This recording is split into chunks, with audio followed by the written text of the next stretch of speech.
Welcome back to Farm Fresh. Now we're just southwest of Pincher Creek at Bearie Heaven, where Barb and Brian are growing something a little bit unusual.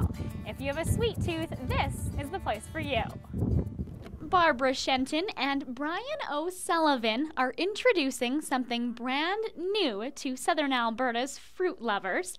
Whether they call the bright blue fruit a Haskap berry, a honeyberry, or honeysuckle, the couple enjoy seeing people bite into their berries for the very first time.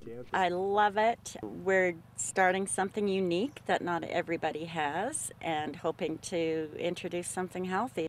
Several years ago, the couple was on the hunt to find a project that would be successful on their property near Pincher Creek. They investigated several areas, knowing that climate and an elevation of 4,700 feet were huge factors in what they would turn into their livelihood. Kind of feeling out stuff of what to do with where we live and how high we are, and what we're doing is just to see what we could do for retirement and enjoy the outdoors and live exactly where we were born and raised. So just went and started doing fruit seminars and talking to professors. The couple began speaking to Dr. Bob Boers, a professor at the University of Saskatchewan.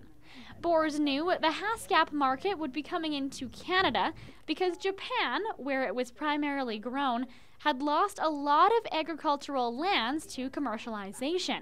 After doing some research, Barbara and Brian realized growing the berry was what they needed to do. Like sweet, sweet taste. One of the fascinating things about the Haskap berry is that each fruit tastes different.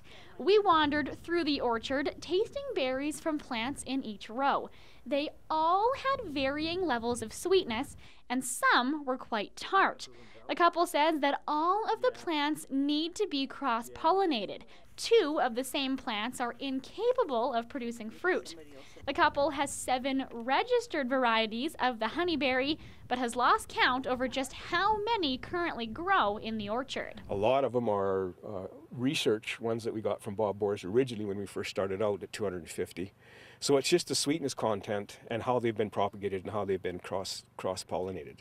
And that's why you get your different tastes. And then I know that one person's a sweet tooth, the other person likes the sour taste, or the, so it's up to personal taste, but there is quite a bit of difference in taste right from one type to the other. When you're able to walk into your backyard and eat berries like the couple does, it's tough to narrow down a favorite flavor.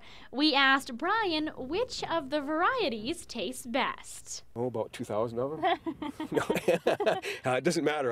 I like the tartness. It's something like a sour cherry. If you've never tried Haskap berries before, don't worry. Barbara and Brian make sure the first berry you bite into isn't a sour one. When you pickers come by, the couple provides a bit of guidance so customers make sure they get what they're after. If somebody wants a real sweet one, we'll take them over to 5 or 6 plants and say, okay, there's 3 pounds or 4 pounds on each plant.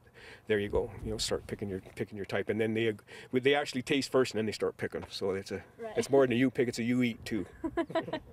You got to keep an open mind when you try it, and you try and get people the sweetest, so they do want to try it. What would you like? What are you going to do with them? Are you going to make jam? Or are you going to eat them fresh? And then we'll kind of point them to a plant that, because every one of them we went through and marked on the computer what taste it is. But people coming to pick from the orchard at Bearie Heaven aren't the only visitors the couple sees. Living near the Rocky Mountains, Barbara and Brian see bears on a regular basis, but that's something they've grown accustomed to. We have to respect that. We built in their backyard, and it was trial and error on how to keep them out, and some have been very persistent and some you ignore. Whether it's learning how to make peace with the wildlife or knowing which flavor lies in each row, Brian and Barbara are constantly adapting. They say the ability to learn from mistakes helps them succeed. Man, it's been quite a learning experience. Everybody thinks you quit learning when you're 50. Now, once you start an orchard, believe me, you learn all over again. It's been quite an experience, and If we didn't know between the two of us, our farming backgrounds, our ranching backgrounds, construction backgrounds, retail, I don't know how anybody would do it. One of the lessons the couple has learned is how valuable agriculture producers are to southern Alberta. Barbara says being pitted against the larger companies can be a struggle, but she knows they're offering a quality product for people in the region. It's hard as a local grower. Anybody will tell you that our overhead, you can't compete with a lot of the importers, but you know where your food is coming from. Yes, the shelf life is a little shorter, but you're employing people in your community and you're supporting your local grower. One of the challenges the couple has faced is that few people know what the honeyberries are. They don't start selling at farmers markets in the region until a lot later than other producers, and some customers are reluctant to try something they've never seen before. We kind of start in the mid-season, and what we're finding the difficulty being is it's a new fruit.